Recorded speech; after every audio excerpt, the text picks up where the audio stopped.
বিশ্বকাপের quarter final, semifinal থেকে মাত্র এক ধাপ দূরে দুই দল।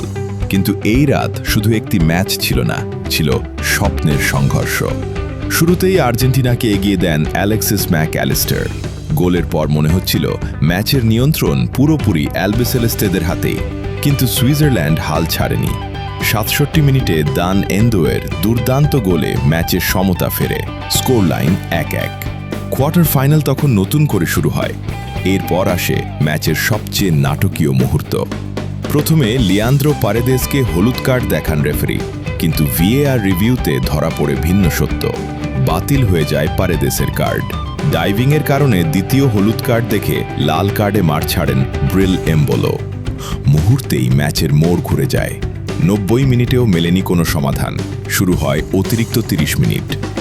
ক্লান্ত শরীর, ভেজা জার্সি, তবুও দুই দলের লড়াই থামেনি। ১১২ মিনিটে হুলিয়ান আলভারেজ আর্জেন্টিনাকে আবারও এগিয়ে দেন, আর ১২০+১ মিনিটে লাউতারো মার্টিনেজ শেষ আঘাত হেনে নিশ্চিত করে দেন অ্যালবিসেলেস্তেদের সেমিফাইনালের টিকিট। একটি ম্যাচ যেখানে ছিল গোল, নাটক, ভিএআর, লাল কার্ড, অতিরিক্ত সময় আর শেষ মুহূর্তের বিস্ফোরণ। আর্জেন্টিনা এগিয়ে গেল সেমিফাইনালে, আর বিশ্বকাপ উপহার দিল আরেকটি অবিস্মরণীয় ফুটবল মহাকাব্য। এটাই বিশ্বকাপ।